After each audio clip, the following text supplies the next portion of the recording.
Hello, welcome to Gaia Gossip. How are you today, Haisla? I am doing well. It's finally not negative 800 million degrees. I hear you. You know what? I just got back from Finland a little bit more than a week ago, and it was on average, well, I got to figure this out because it was, from Celsius to Fahrenheit. So on average, Celsius about minus 15, but the day I left, it dropped down to minus 43.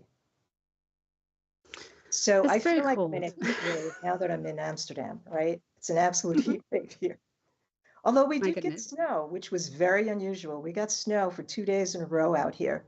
Typically, snow in Amsterdam is one flake, and then another meter, there's another flake, and that's about it. But within about a half hour's time, we had sunshine, fairly decent temperature, then hail, then we went into snow, and it came down heavy, and then the sun came back out again. I almost felt like I was back in Colorado, actually. Oh my gosh, yes. No, Colorado has every season every day. That's an Yeah. exaggeration, much like negative 800 million degrees. But it's something we need to start getting used to, right? With everything that's going on the planet, with all the changes with the climate, these are things that are common right now. Yeah, and it's having, there's the discomfort piece. It's also having some other very devastating impacts, which is why you do the work you do, and we all support you in it. And you started Harmony Voices. We have a celebration of your anniversary. Do you want to talk about that a little bit? Let people know Yes, what's coming up? Because I'm pretty excited about that.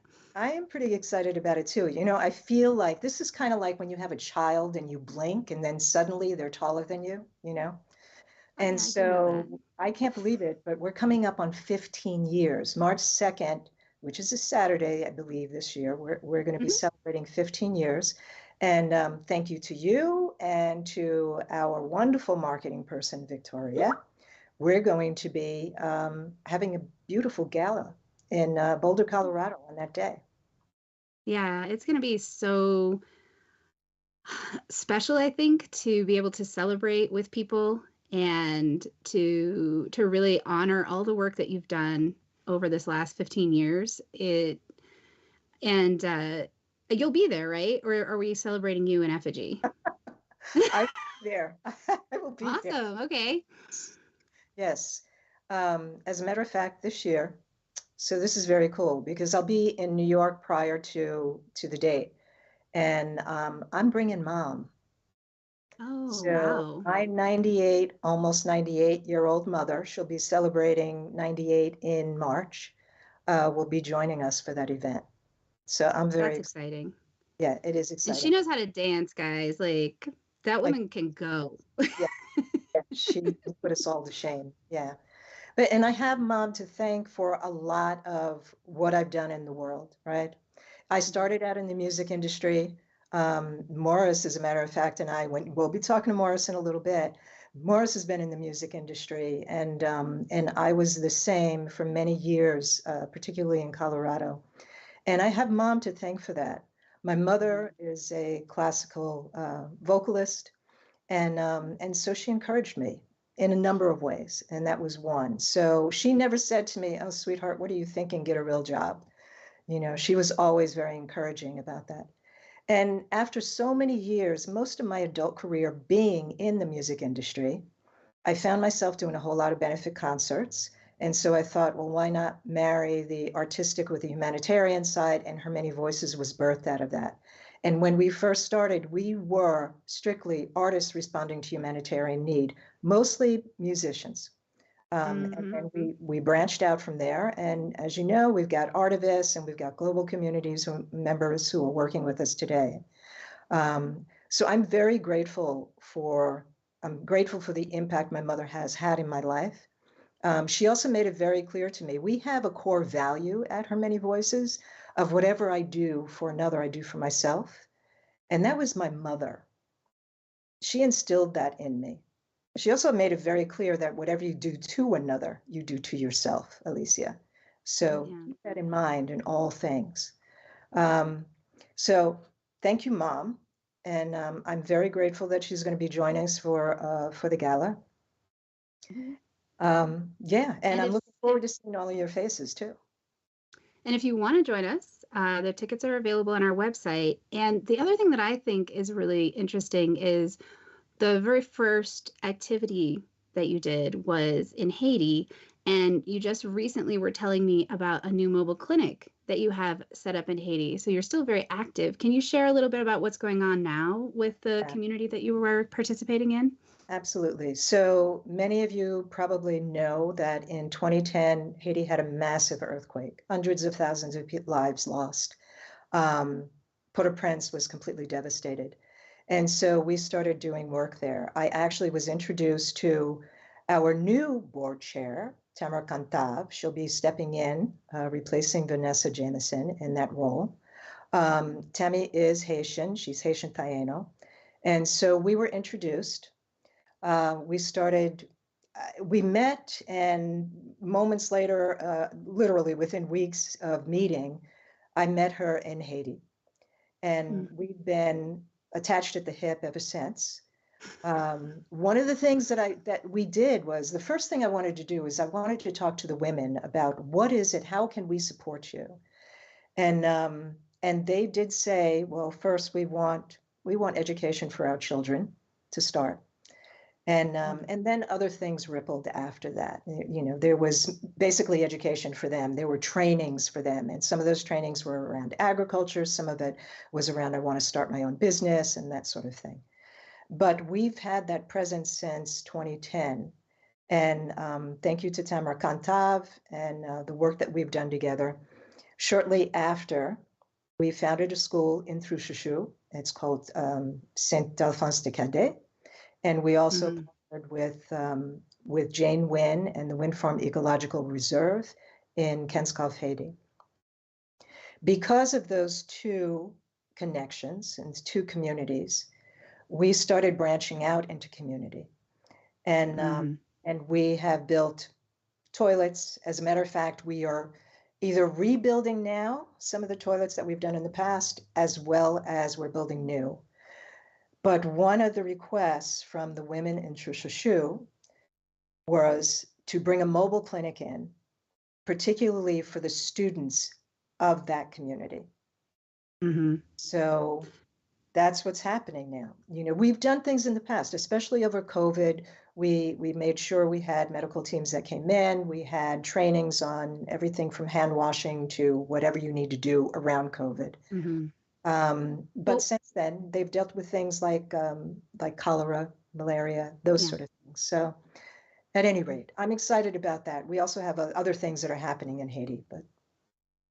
Well, and I've always really appreciated that the way that you have started all of your projects is by connecting with community first and understanding how they determine what their priorities are. I feel like there are a lot of people out there who will take on, I have the right idea. And it's not that we can't bring in information or resources or other ways of thinking, but showing a respect for the community and their own self-determination feels like a really powerful way to engage. And it's one of the reasons I really love the work that Her Many Voices is doing. It feels more aligned in that way. And but I know Morris is close by. We want to talk to him, but you had mentioned that you talked to Hannah about some hemp developments. And I was wondering if you'd be willing to share that quickly before we get into our conversation with Morris. Well, first of all, Hannah Gabrielova is, I think, one of the female leads in the hemp industry. I think Morris will probably back me up on that. She helped support getting there's an actual book on sustainability development goals for the UN focused around cannabis. And she's in the Czech Republic. She's in Prague. And she's got, well, there'll be a conference happening. I believe Morris said it was going to be in June in Prague. But Hannah has really been on the ground and fighting the good fight. For those of you who are not aware, the industry has been struggling. And it's been struggling a great deal because of ignorance and greed. And when I say that, cannabis was wiped out in the US in particular basically in 1937, when Harry Anslinger, who was in charge of the drug enforcement agencies, said, hey, listen, you know, when our white women partake in this, they listen to jazz music and run away with black men. When black men use cannabis, they think they're as good as white men. When derelict Mexicans use it, he went down the list. And so it was all about propaganda, and the American public, they drank the Kool-Aid.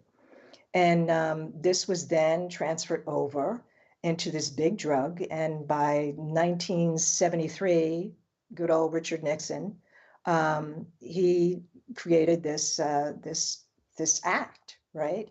Then they created cannabis is now in with heroin and those kind of drugs, right? Scheduled drugs. None of it is true, but that's what was created. Mm-hmm. And because of the industry and still the ignorance around it, it has done a roller coaster ride. Even in separating hemp from marijuana, it's a roller coaster ride. People still do not understand the value of a plant that has been used for thousands and thousands of years. Mm-hmm. Hannah is fighting the good fight, and she is educating people across the planet and working tirelessly to make sure we have this knowledge and laws are passed so it can be returned into community, put back into the hands of the people. We have the ability to do everything from feeding to medicine to homes to clothing and beyond. So I can sit here on a soapbox all day long, and especially when I'm talking about Hannah, because I absolutely love this woman. But I think it's probably a good segue to get Morris on here, and he can even talk more about Hannah, and we can sing her praises a little bit more. Hey there. Hey, Morris. What's going on? Oh, it's good to see your face. Hey, Myrna, it's good to see yours as well. Thank you. Hello, everyone. Welcome to Gaia Gossip. We are just, for those of you who don't know, we're trying a brand new platform here. So things look very differently on the screen today. Anyway, it's good to see your faces. Morris, welcome. Thank you for coming today. I know you've been out there hustling like crazy. And I want to thank you personally for keeping your focus, keeping hemp on the radar, keeping it moving, not only in the U.S., not only in Colorado, but the U.S. and beyond. And I have to say, you've been a tremendous inspiration for myself and for her many voices. So I want to thank you for that. We've been expanding our work, and I have you to thank for a lot of that. You may not know that at all. Well, thank you, Alicia. And I can say back to you that you've been an inspiration to me and a lot of the folks that I work with currently. And you mentioned Hannah. You know, she is a hustler, a go-getter. She's been in the hemp and cannabis space way longer than I have. And it's folks like that help drive me to do what I do. And things have not been easy. You know, since the pandemic, it's, you know, everything got turned upside down again. And one might wonder if a lot of this might not have been done by design. So, and that in itself would be an exceptionally long episode of us going back and forth to discussing how things rolled out with that and where they've taken us to this point and where they might want to take us in the future. But the good thing is there's lots of folks like us around the world that are communicating and that have woken up and are banding together to do what's right here on the planet. I think there's more of us than there are of them. Well, I know there's a lot more of us than there are of them. There's a small group. The Anslingers of today are still around. There's no question about it. But yes. Thank you for all you're doing and the message that you bring to audiences on a regular basis. And, you know, well beyond hemp, there's more to it than just hemp and cannabis, obviously. we got a lot of work ahead of us. We do have a lot of work ahead of us. And yes, to what you were speaking about, that would take an entire series, a documentary series, as opposed to this 1 hour program. But having said that, I'm going to leave it to you and Myrna for a while. I'm going to step away. And yeah, I'm looking forward to this segment. All right. Well, I look forward to seeing you in March when you're out here. Me too. Me All too. right. Thank you, Alicia. Thank you so much. Morris, what a privilege to be able to talk to you and pick your brain and update everyone on what's happening in the world. You are the president of We Are for Better Alternatives. So the acronym is WAFBA. I've been dying to know, is there a way you say that, like WAFBA or something? WAFBA. Great, WAFBA, awesome. We are WAFBA. You're WAFBA too, because we are all for better alternatives. And we know there's a lot better alternatives out there than what we're currently being spoon-fed by, governments around the world and the media around the world and so forth. Absolutely, I agree with you. Please introduce yourself. I know you and Alicia kind of dove in a little bit, which is awesome, but let's back up a little bit and please introduce yourself. So my name is Morris Beegle. I am the president and co-founder of WAFBA, and now the sole owner. And WAFBA is an umbrella of organizations. We do a lot of events. We produce NoCo Hemp Expo, Southern Hemp Expo. We've done several shows in Hawaii. We've done roughly around 50 conferences and shows since 2014, I would say. Also got a media platform within there called Let's Talk Hemp, and that's at letstalkhemp.com. Hemp paper company, Tree Free Hemp paper and printing, that's at treefreehemp.com. A hemp guitar company, make hemp body guitars and guitar cabinets and amplifiers. And like Alicia said, that I come from the music business, she comes from the music business. Her daughter, Melissa Ivy, I've known for a long time. I think that's how we originally met. And Melissa is a powerhouse. She's always been a powerhouse. I met her when she was, I don't know what she was, like 16, 17 years old. She was just a force of nature when I met her. And I haven't had a chance to really talk to her much in the last 5 or 10 years, but I'm sure she's, yeah. Certainly still is, yes. And we did an interview with her last year here on this show. Yeah. So she was obviously provided good guidance when she was in her formative years. So I know who that's attributable to. Right, Alicia. Yep. And so just to, because people love this stuff, you're a musician as well. Are you a guitar player? Like, what's the angle there? Yep, I'm a guitar player. My brother is like a world-class guitar player, both electric and acoustic. So, I consider myself a bit more of a hobbyist. I like to sit around and jam on Black Sabbath and Led Zeppelin riffs and stuff like that. But my brother is a smoking guitar player, and I've got to fortunately work with amazing musicians across the spectrum, from rock and blues and jazz and world music and so forth. So I feel quite privileged as to my musical background and my upbringing. I have a couple of older brothers who got me into prog rock, and my dad was into jazz, like Dave Brubeck and Oscar Peterson, and a lot of really cool stuff from the 40s and 50s. So I've been what I consider pretty well educated across the spectrum when it comes to good musicianship. That's amazing. And so I love how you turned this, you're merging the hemp activism with making hemp guitars. Can we talk about that first before we kind of transition into some other stuff? I think it's really fascinating.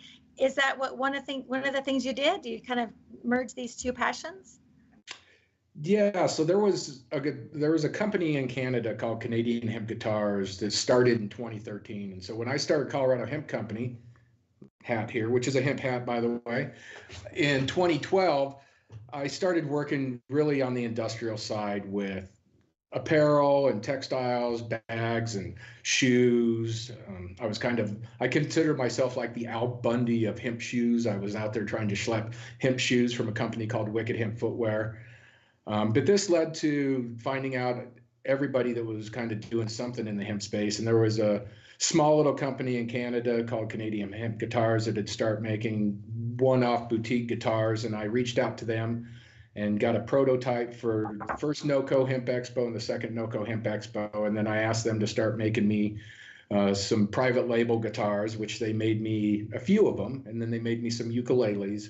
And then unfortunately, being a super small operation, they kind of ran out of resources, and I pivoted to a group out of Atlanta that was building cabinets for a lot of jam band guitar player type guys, Jimmy Herring from Widespread Panic and Derek Trucks, and a lot of super cool jam bandy guitar players. And they started building me some guitar cabinets, and then they said, hey, we can build hemp guitars for you. And I got them some hemp materials, hemp wood from the Hempwood Company, which is at hempwood.com. And another friend of mine, Larry Serbin from Hemp Traders, had made a hemp composite board called Canna Grove that we utilized in both the cabinets and the guitars. And so I was pretty gung-ho about this up until the pandemic. It was more of a passion project for me, and I had some extra funds to utilize because the event side of the business for me was doing well, and things changed a little bit come 2020, and the pandemic put some of the cool projects I was doing on hold, and that being one of them. But I've still got hemp guitars. I bring them out to the show, and it's funny, there's a group out of South Dakota, which is the leading hemp state in the country right now, which is pretty funny. But I'm going to be getting them a hemp guitar next week for a legislative meeting, because I sent them one before to showcase, and they loved it at the legislature. It's like, wow, you could build guitars out of this crop. This is amazing. And oh, that's great. That's great to know they're leading as well. Can people custom order guitars? I just want to ask that. Yep, at silvermountainhemp.com. Great. Okay, and you're really a huge you're an entrepreneur and an activist. You also have a paper company. So being in the media my entire career, including a print publisher for 20 years, I'm fascinated that you have this hemp paper company. And we did in the past interview Myrna Krings about her book, H is for Hemp, which was another fantastic interview and activist in your field. So can you share a little bit about the paper company before we kind of switch gears into, maybe we might dive into some more intense stuff here in a minute? Sure. Well, thumbs up to Maren, because she spent a ton of time and labor working on that book, which is the coolest hemp printed thing that's been done in 100 years or probably ever, actually. So thumbs up to Maren and all the work that she's done. I started Tree Free Hemp in 2013. Coming from the music industry, I did a lot of printing for merchandise and CD and DVD manufacturing, packaging, and posters and marketing collateral. And I found a hemp paper that was out there on the market. And so I started buying that paper and printing business cards and flyers and so forth. And since then, there's a few more folks that are making hemp paper. Hemp was the very first material that was utilized making paper in China back a couple thousand years ago. Before that, there was parchment paper, but the actual first paper was really made out of hemp. And a lot of paper was made out of hemp up until the beginning of the 20th century, and things started to change. Wood started to be used, and the things just started to change, and hemp as a material became pushed aside for a variety of different reasons, which we don't have enough time to get into all of those. Yeah, I mean, okay, so how are you getting any traction with, I'm sure you're doing this, are you getting any traction with promoting hemp for paper within the climate change movement? Because then they wouldn't be using trees, right? This climate change is really important, as we all know. We've been talking about it for decades. And then also it's happened, I think, very, very recently, is in the last 4 years, 3 or 4 years, things have really ramped up with global attention on climate change and how important it is. Within the UN with this SDGs, the Sustainable Development Goals, and all the efforts going toward those. So are you getting any traction with that angle?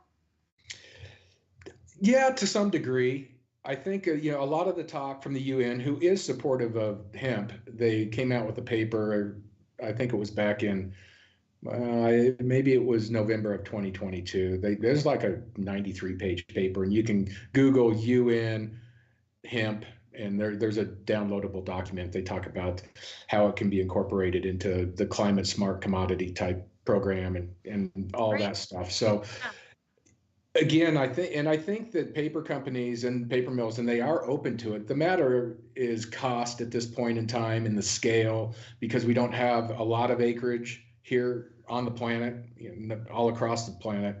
And to be able to replace that current input is going to take millions and millions of acres, as it is with construction materials, composites for building automobiles and so forth. So there's a lot of things that have to change in the regards of the scale of hemp industry and producing material to be able to really put a dent in some of these industries that hemp really applies itself to. So, but there is interest in it. There's a hemp company or a paper company called Cottrell Paper out of New York, and they've been working on 100% hemp paper for the last several years, and have pretty much perfected it. And they're going to be at NoCo Hemp Expo this year, and they've been there before. And they're one of the pioneers. Mohawk Paper, who's been around for 100 years, is also incorporating hemp. But again, it's an expensive replacement input at this point. So that's one of the things that are hesitant with people making the conversion. So people realize that there needs to be a change. Again, it's cost of materials at this point. And frankly, the hemp industry needs to be subsidized to some degree, like the timber industry and the oil industry and the corn industry and the soy industry and the dairy industry and the meat industry and all these other industries who've taken, money from the government to help them establish their industry. We need that same type of support. Yeah, it's hard to compete. I'm a farmer's daughter, and I'm well aware of all those ag subsidies for all different things over the always, right? Right. And boy, that sounds like that could be a stretch to get that kind of support. I guess it depends, right? Anything can happen. Well, it's going to take a while. I'm in it for the long haul. As I like to say, it's a long way to the top if you want to rock and roll. And that's what I'm doing. That's my purpose here on the planet, is to continue to fight this fight. And I know there's a lot of others that are there with me, arm in arm. And so we'll just continue to do what we do, and however long it takes. Hopefully it's sooner than later. But again, we'll just have to see what the timeline looks like. And just to clarify, for my own understanding too, the reason it's so expensive is, well, it's all the transition that would be needed, right? To make paper out of hemp would require so many transitions, and it's really all of that that's expensive. Yeah, if we can provide materials at a similar cost where the companies don't have to make a lot of changes as far as the equipment that they're using, if it's a plug and play, same thing with bioplastics or biofuels or construction materials or whatever you're going to produce in mass scale. If we can provide materials that are really a replacement material rather than you got to buy all this new expensive equipment to process it or manufacture it, and that's really what we're working on now, is how do we create these materials that fit the spec of whatever industry they're going to go into or whatever product they're going to go into. And again, we're a little ways off, but the conversations are happening, and there is government support for this, both in the United States. Republicans and Democrats agree on a lot of this, and as we know, they don't agree on a lot of things. But they pretty much agree on hemp, but they don't agree on cannabis overall, which hemp is cannabis, marijuana is cannabis, it's all one plant. It's got thousands of different expressions and lanes and so forth. But how can we take these industrial applications that can really make a positive change on our climate and our environment and get them into the marketplace? Again, it's going to take government support. There's been some, there needs to be a lot more. So you're also a lobbyist. Well, I guess in a way, but there's lobbyists out there, and I certainly express my views, and I have them at my events. And I think that I'm a good kind of mediator in getting different sides together and trying to come up with a common vision and a common message. We need to have a united voice, and we haven't had that in our industry. And we're really working on it, trying to get people to align on the messaging and not fight within the industry with the fiber people, not like in the cannabinoid people and the grain people and the animal feed people. It's like, we're all one big family. We're all on the same boat. We're paddling in different directions. We need to paddle in the same direction to get to the promised land. And to this point, we just haven't done a very good job of that, but we're working on it. And I'm trying to get people to listen and talk to each other and not get mad at each other and have an open mind. And I think we're making some progress. There's still progress to be made, though. Well, it's a really complex issue, isn't it? Because you've got federal laws around CBD, you've got state laws, which are different from federal laws often. You have different policies for different things. And so can you share a little bit about what the 2018 Farm Bill stated? And then let's talk about that. Well, in a nutshell, the 2018 Farm Bill legalized industrial hemp on the federal level, and it legalized all cannabinoids, all constituents of the plant, all derivatives. So what this really did is it opened up the fire hose of everything that you can produce with hemp is legal. Some of it may be gray, but we always said that hemp doesn't get you high. But in the derivative market, when you take a molecule that's out of this plant, you can convert it into another molecule that might do something different. And that's what's happened with the excess of CBD that happened in 2019, and all of a sudden there's all this excess. And so the lab people figured out that you can take that CBD molecule and you convert it into delta molecules like delta 8 or delta 9 or delta 10 and some of these things that get you high. And it's like, hey, here's a new marketplace and we can get rid of all this excess biomass. And there's really nothing that states otherwise in the Farm Bill that says that you cannot do this. Some people say that's a loophole, and they're all mad about it because, hey, we've always preached that hemp doesn't get you high, and there was never any intention of this. And whether that's true or not, the bottom line is what the language says in the law. And so I might not agree with it, and there's people that might not agree with it. But again, that's what the law says. Here's where we're at. You can't stop innovation. And now that it's out there, you can't put the cat back in the bag. So we need to regulate it. We need to make sure that consumers are safe. They know what they're getting. The FDA has to step up and do their job as an agency that really is the agency that oversees all of these products that go into the marketplace, whether they're safe or not. And they've done an incredibly poor job.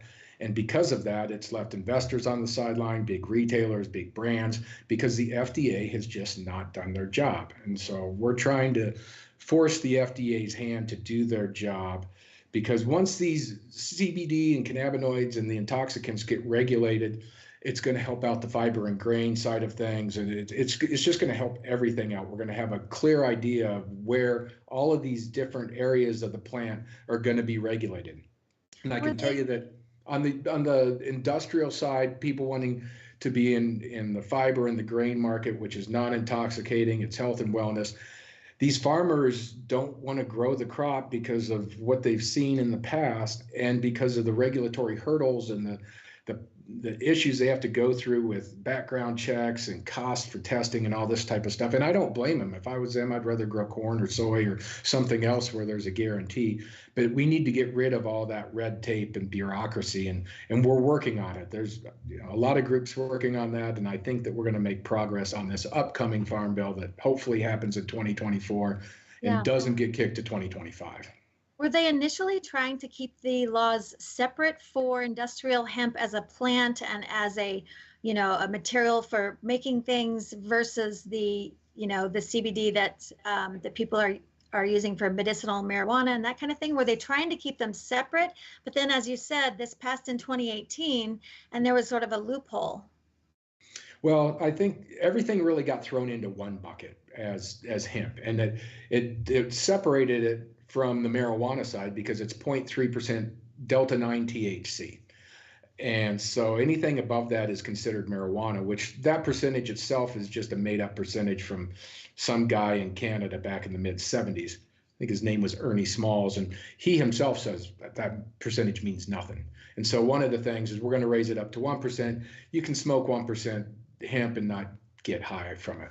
Now, if you convert it into delta 8 or delta 9 or some of these other things, then you can. But all that said, there are two buckets, but there needs to be multiple buckets. The fiber and the grain side need to be, there's a term that's called fit for purpose. So if you're growing it for fiber, or you're growing it for grain, or fiber and grain, you do visual inspections, you're using cultivars that are certified, and you know that they're not going to go over any specific THC limit.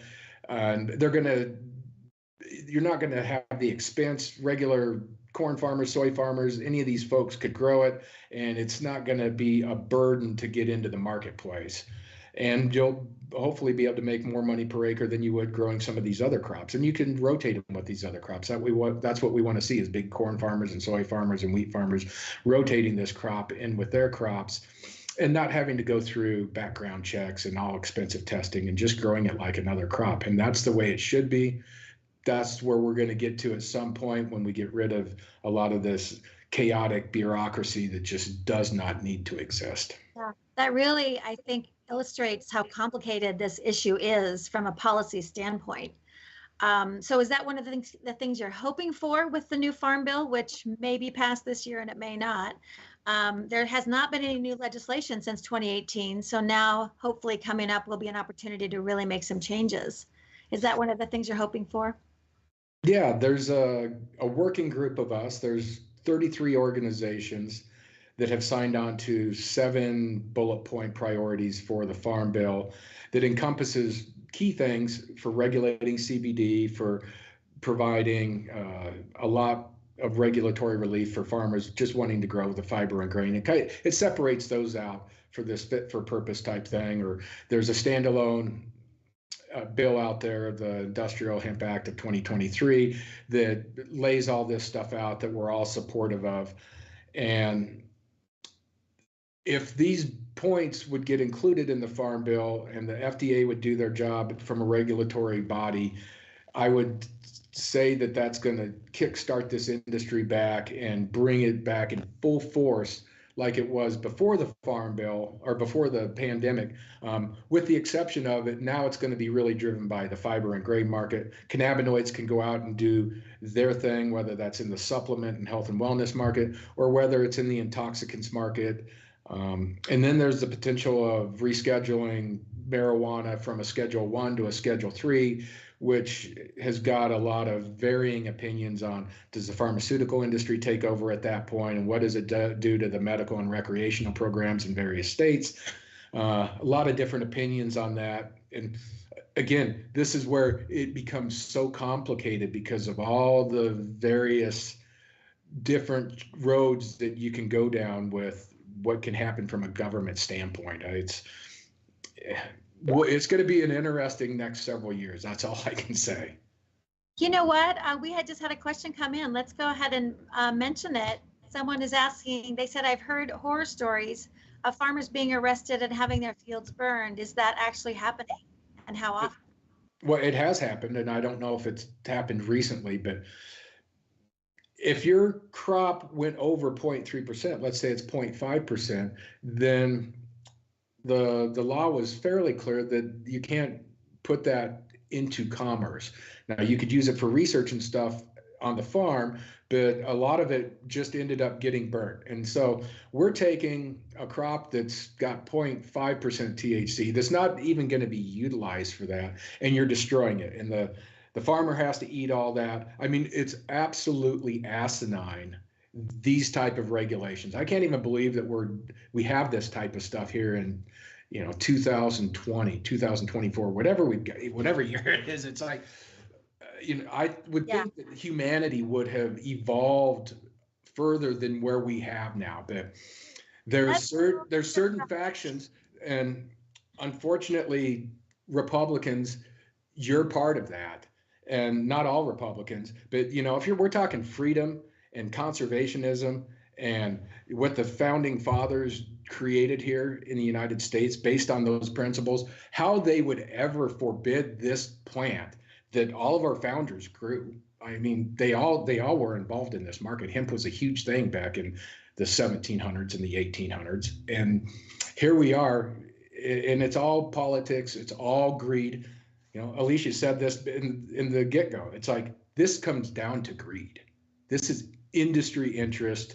It's big oil, it's pharmaceuticals, it's big food. It's all stuff that has or doesn't have the best interest of the general population, period. There's no question about that. It's all about money. It's not about health and wellness. It's not about well-being for we the people at all. None of it.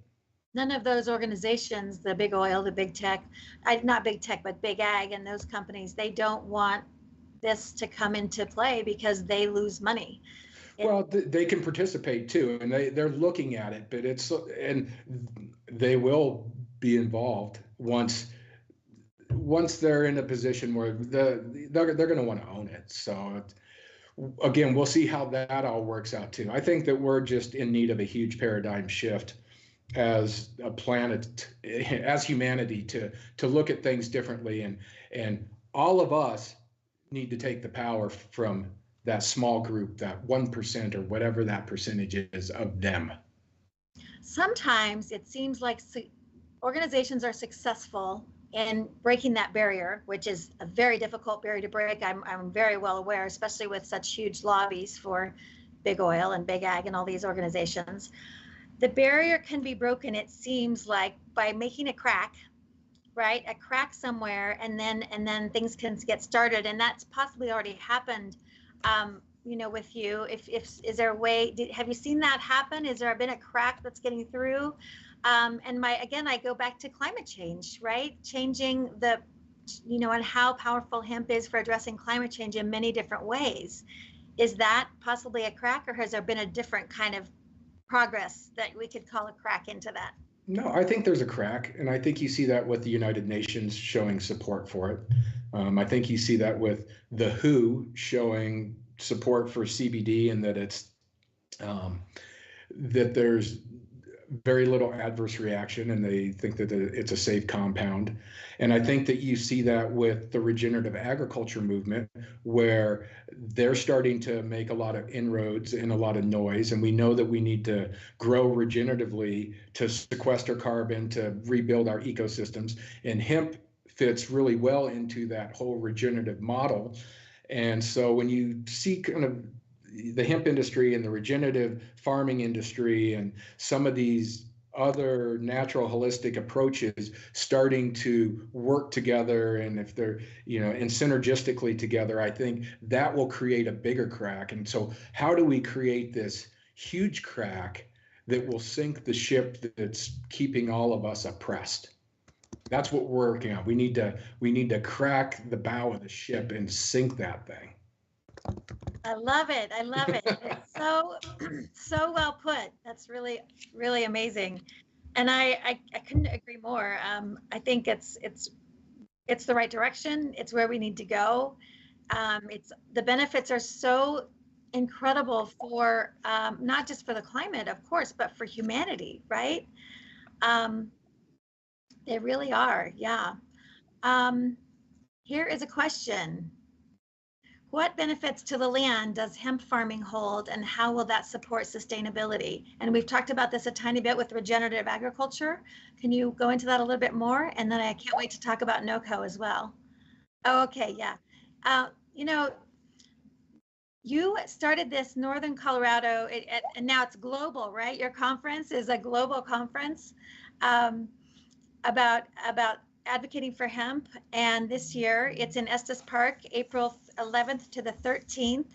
Let's share the link for the NoCo event and share a little bit about that. Yeah, so we're actually going into our 10th year. It would be our 11th year if we didn't have 2020, the year that was not.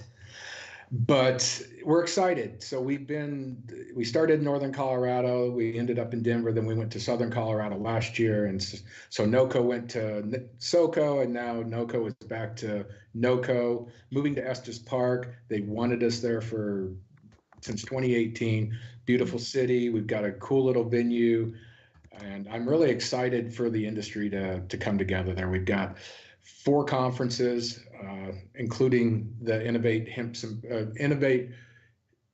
Earth Symposium, all right, which is a new addition to the Expo this year, where we're kind of casting a wider net to bring in other natural-based materials from bamboo and mushrooms and flax and other sustainable materials that can work synergistically with a lot of other things, including hemp. Healthy food systems, climate tech. And so just, again, casting a little bit wider net, because the whole goal of NoCo was to have a positive impact on the planet and humanity, and all that exists with a healthy, holistic world. And we're just going to continue that mission and broaden that mission and bring more and more folks together. That's amazing. I work with a nonprofit, Nature Preserve in Panama, and they build with bamboo. And I've always thought it has to be a complementary building material for these same reasons. And so I might have to go to your Innovate Earth Symposium as part of NoCo. And if you know any companies that would like to participate, again, we're not just solely about hemp. We're about all things that can make the world better. That's awesome. That's great. Good to hear. Should we go back to that question now real quick? Would that work? What benefits to the land does hemp farming hold, and how will that support sustainability? Again, we talked about the regen piece a little bit in sustainability, but yeah, what are the benefits to the land itself? Well, hemp sequesters as much or more carbon, I think, than any other kind of commercial crop that's out there. It helps replenish the soil with nutrients and biodiversity. And it's a good rotational crop. And if you're growing corn and soy and some of these other kind of monocrop things that deplete the soil, hemp is one of these crops that can really help clean up the soil and make it healthy again. And again, it sequesters a lot of carbon. We need to take carbon out of the atmosphere and put it back down into the soil. And it's one of the solutions. It's certainly not the only solution out there, but I think it's one that's going to help the soil and help the land and help regenerate our ecosystems. Yeah, that's great. It's so important. We have about 10 minutes. We have exactly 10 minutes left. And would love to bring Alicia Fall back in. I do want to ask before then, Morris, are you coming to our 15th anniversary event? Absolutely. March 2nd, we'd love to have you there, obviously. And I think there could be a lot of people in this community who would love to meet you and talk to you more about your work at that event. That would be amazing. Alicia, will you join us? Hey, guys. Yes, Hey yes. Morris, I'm looking forward to seeing your face. Actually, being able to give you a big old hug. There we go. You see my face now, but this isn't the same. Are you in Amsterdam now? It's one of those kind of things. So. Are you in Amsterdam or the Netherlands right now? I am. So I do have my Amsterdam Hard Rock shirt on. Ah, okay. I wore that specifically for this today. Thank you for representing. All right. Yeah. Well, and so I am not up in the Rocky Mountain National Park right now, my background, but our show is like 10 minutes from here. So it's a beautiful area up in Estes, as you well know, and we're just really excited to have that show up there. Yeah, I am so disappointed on a personal note. For those of you who are not aware, NoCo was set for their dates in March, and then things had to be shifted to April. And so it's been shifted at a time where I have now gone to Colorado and then returned to Amsterdam. So I'm crying deeply inside, but her many voices will represent there. Absolutely. Yeah. Could you share a little bit, Alicia, about your experiences with NoCo in the past? I know you've been a speaker. I know you've been to a lot of these events. Yeah, Morris has been kind enough to invite me not only to speak, but also to MC panels for the Indigenous community. And then thank you, Morris, we were the sponsor for Diversify Hemp, which had predominantly Indigenous peoples who were coming, but certainly a mixed bag of people that would show up in that particular room. So we had that responsibility. And then Her Many Voices always has a booth. And I do have to say, we do well at your booths, Morris. We have done very well at your booths. Good. So I'm anticipating we'll be doing the same this year. I'm going to have to send Aisala. If you're listening back there, I'm going to be sending you. I think Tamar Kantava is going to be coming. Tammy is now our coming into the position of our new board president. And who knows, maybe we can have our marketing person, Victoria, show up as well. Me too. And you too. Okay. Everybody needs to go. Who can? Everybody should go. Absolutely. Whether you're in the hemp industry or not, I would highly recommend going because it is educational, it's eye-opening. Your mind gets to be blown. And you have all sorts of other events that have gone. In the past, Tommy Nuhulu, who's Hawaiian Asian artist, who's been, he does his Pono art for NoCo. And Morris, I don't know if you're aware, but Tommy's on our board. Tommy is awesome. Tommy will be there again this year. He's excited that it's coming up to Estes Park, and we're actually expanding the art side of things. So we've got two different buildings for the Expo side. One's going to be just the Estes Park Events Complex, where a lot of the booths were going to be, and then there's a pavilion where the Innovate Earth Symposium and Art Pavilion will be. And so we're going to have lots of artists there. We might even have a golf simulator from the Cannabis Golf League. And it's going to be really fun. And that's where the stage is going to be, and building materials and a lot of indigenous folks. I've got the Lower Sioux tribe who built 6 houses last year.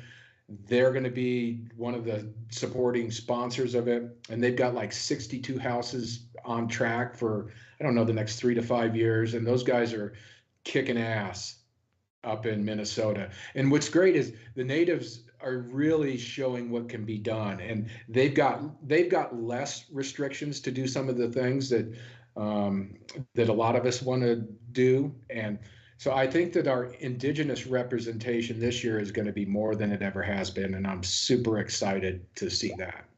Oh, I'm happy to hear that. Tribes from everywhere, you're all invited because we're all one tribe of the earth. Absolutely. Absolutely.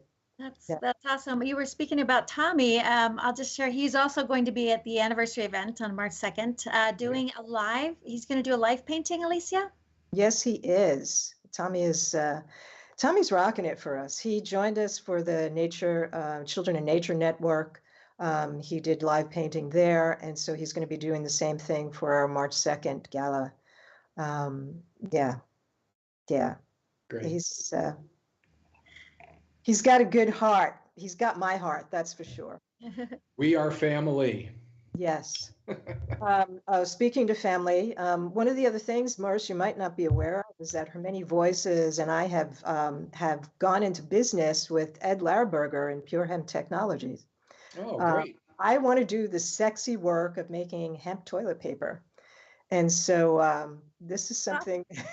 That's some sexy work there, because that's a long road right there. I'm sure Ed's told you, because he's been working on that toilet paper side for a long time, trying to get Georgia Pacific or Kimberly-Clark or any of these huge companies to pay attention so we can move the needle there. But yeah, good luck with that.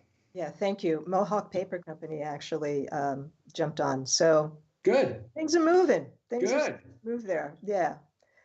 And I'm sure that Ed will be there for NoCo again this year. Of course. Maybe he can talk about that a little bit too. Yeah, well, Ed's a staple. He'll be there every year. Yeah, I think Ed's been in the industry something like 28, 29 years. Yeah, well, he has Pure Vision before Pure Hemp, and they've been working on alternative feedstocks with his biorefinery technology. And I was just at Rutgers University last week talking at a fiber symposium, and I got to talk about decortication equipment, and I brought Ed's biorefinery up and his CCR, biorefinery technology and how it kind of works. And I gave Ed his plug, which I try to do every time I talk when I'm talking about industrial hemp. So Ed's always at top of mind. Yeah, he's definitely, and Pure Hemp, they are definitely someone to plug as often as possible. Yeah. And by the way, with our CBD products, we do a coconut oil CBD, as well as something called a Vitality Elixir, which is a mix of CBD as well as lion's mane mushroom, turmeric, and a couple of other things. And I really had elders in mind for that particular product. Anyone can use it, but the focus was for elders. And I have Ed to thank, because Pure Hemp is the one who's putting that together for us to help us roll that out. So So our products have expanded this year.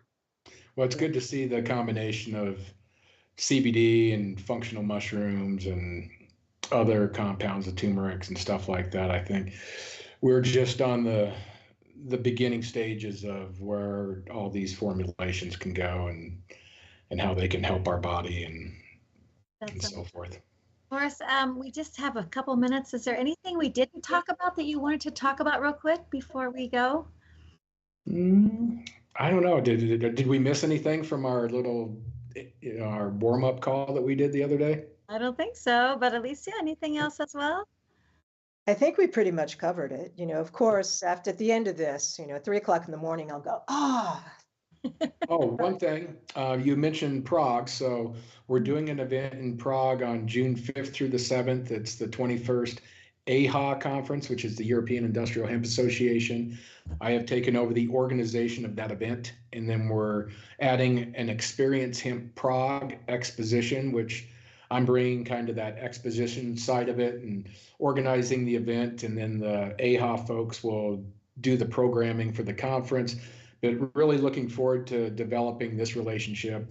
Europe has been driving the hemp fiber conversation and industrial hemp conversation for 20 years, and a lot of great folks over there. Like you mentioned, Hannah, who's a total rock star. And there's some other rock stars over there in Europe who are super awesome people as well. And Prague's going to be great. One of my favorite cities in Europe, Prague and Barcelona and Amsterdam. It's a beautiful city. We were fortunate enough. We had an Amsterdam hemp conference a few months ago here, and Steve Allen actually facilitated that. And then our group, we all went to Prague like 3 days after the hemp conference for the conference out in Prague. And it was that little Czech hub thing, or the hemp hub. Yes. Yeah. Yes. Yeah.